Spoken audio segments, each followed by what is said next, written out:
Hey Internet, for this video I'm going to upgrade the CPU and RAM of one of my older computers. If you're planning to do the same, stick around and watch, since the process of upgrading physical components of a computer is similar between Intel and AMD based hardware.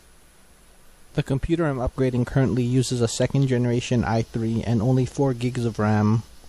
For today's standards, this is lower than the lowest end PC. I'm going to be upgrading the CPU to a second generation i5 and the RAM to 8 gigabytes. Note, when upgrading your own hardware, check with the motherboard documentation on compatible CPU and RAM. The motherboard manufacturer should have that information in PDF form on their website if you don't have the manual. Generally, when upgrading CPUs, the motherboard accepts only the same generation CPU. For example, my motherboard is only compatible with second generation Intel CPUs. Upgrading the RAM involves getting the same type and frequency. In my case, the original RAM is DDR3 4GB running at 1333 MHz. So I got a set of DDR3 8GB running at 1333 MHz as well. Depending on the motherboard manufacturer, it may be able to take higher frequency RAM. Just check the documentation on that. The only part you really have to be sure on is to get the same type of RAM. DDR3 motherboards only support DDR3 RAM. Putting in DDR2 or DDR4 will probably destroy it. I also decided to get an aftermarket heatsink. The stock CPU fan is getting pretty loud and probably about to give out soon. I'm only going to show the removal of the stock heatsink, since many aftermarket heatsinks have their own unique way of being mounted. I want to keep this video simple and just show the CPU and RAM upgraded. If the computer hasn't been cleaned regularly, dust it off with some compressed air. Dust buildup in the case may affect the metal contacts on the RAM and CPU sockets. Disconnect the connections in the rear. If you are totally new to this, or not really a computer person, just take a picture of the rear while everything is connected, and use it as a guide when putting the connections back.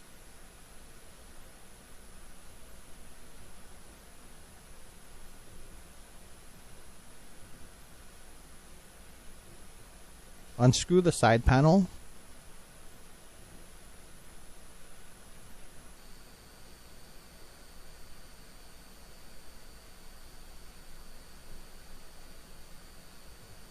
The side panel you want to remove is the one away from the computer connections. Turn the computer on its side and open the panel.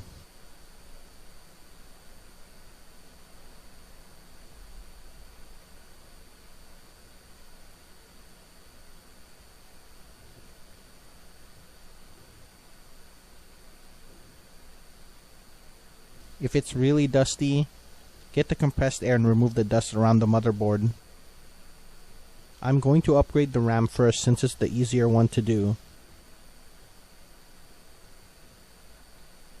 This is an 8GB RAM kit. Each stick of RAM carries 4GB. This motherboard has 2 RAM slots. Naturally, you want to fill up those slots with RAM of the same type. When choosing RAM, you always want to occupy at least 2 slots if the motherboard is capable of running RAM in dual channel, or occupy 4 slots if the board is capable of running RAM in quad channel mode.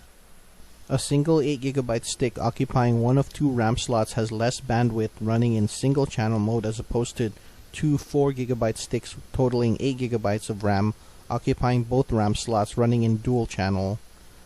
The 2 4GB sticks have double the bandwidth in dual channel mode versus the single 8GB stick. In short, without becoming overly technical, always try to run dual or quad channel over single. And a quick note about running multi-RAM channels is that the RAM must be the same size and type from the same manufacturer. So don't mix and match different RAM sticks. Get a RAM kit for the size and number of RAM slots on the board. That being said, let's remove the old RAM.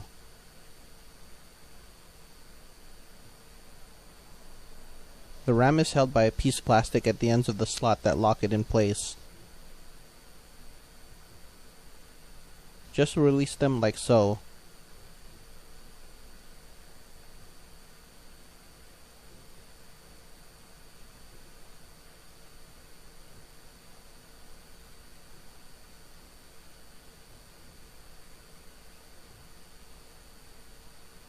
Once both sides have been released, lift the RAM up There should be no resistance to pulling the RAM out once the plastic locks are both released. Now put the new RAM in. The RAM will have a small indentation in the bottom, which will guide you to which direction to put the RAM stick into the slot. The RAM slot will have a space for that indentation. You'll see it here. Carefully place the RAM into the slot like so, while matching the RAM indentation on the slot.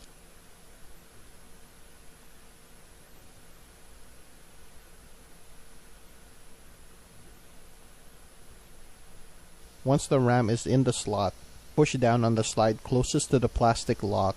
Push down until the plastic locks into place, then do the same for the other side.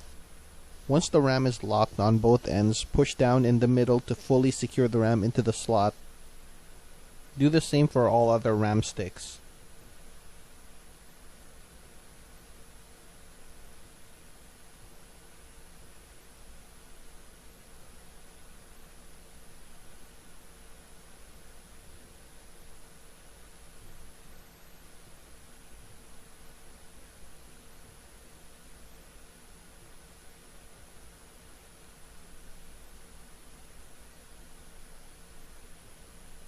Once the new RAM is securely in place, put away the old RAM. The next upgrade will be replacing the CPU.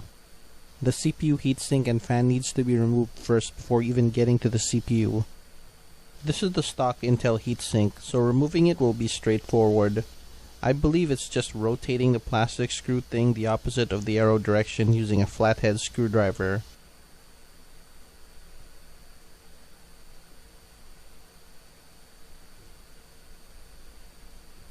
Unplug the CPU fan power connector from the motherboard. Pull out the heatsink. It may be a hard pull because of the thermal paste being on the CPU.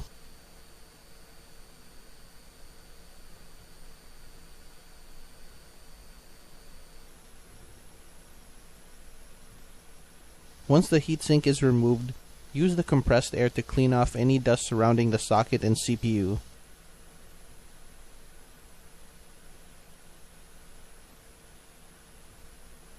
This is the processor that will replace the old one.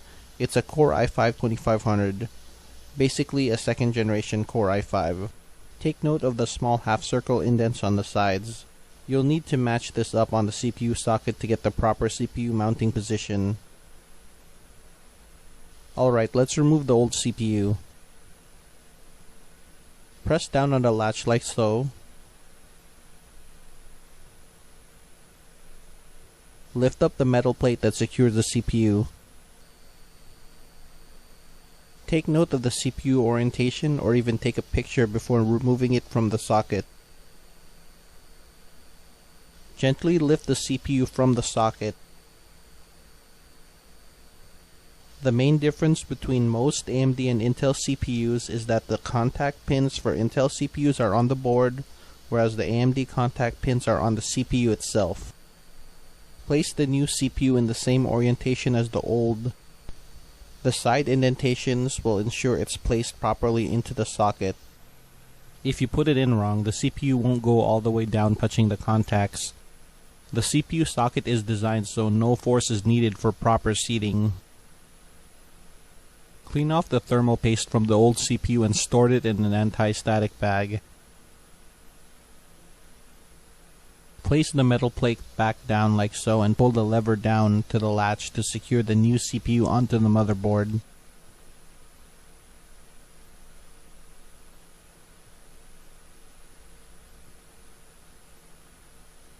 I'm going to be putting in a new CPU cooler.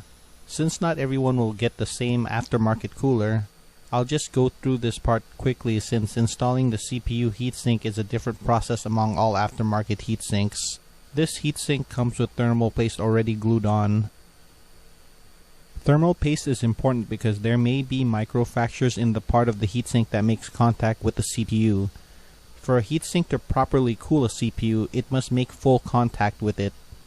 The thermal paste fills those microscopic gaps on the surface of the heatsink. Lucky for me, I didn't have to remove the motherboard and install a new bracket to hold the fan. Many other brands of aftermarket heatsinks have their mounting brackets that require access to the backside of the motherboard to install. Pushing down to make sure contact between CPU and heatsink is made.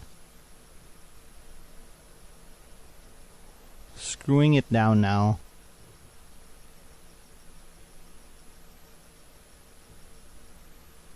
Once the heatsink is secure, plug in the fan to the motherboard fan connector.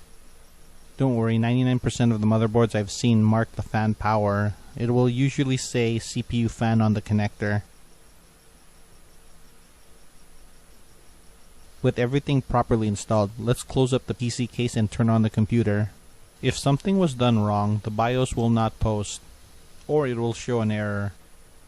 Alright, closing the computer case.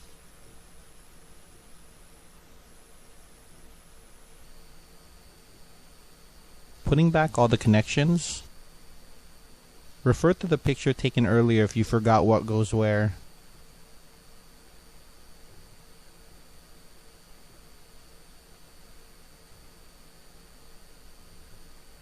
Powering on the computer displays the BIOS, showing that hardware changes have been made. It detected the CPU.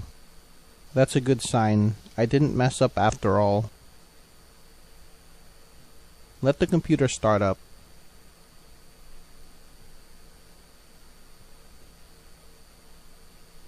If you installed new hardware, Windows may ask for a restart. Do so if it does. I'll time-lapse this part a bit.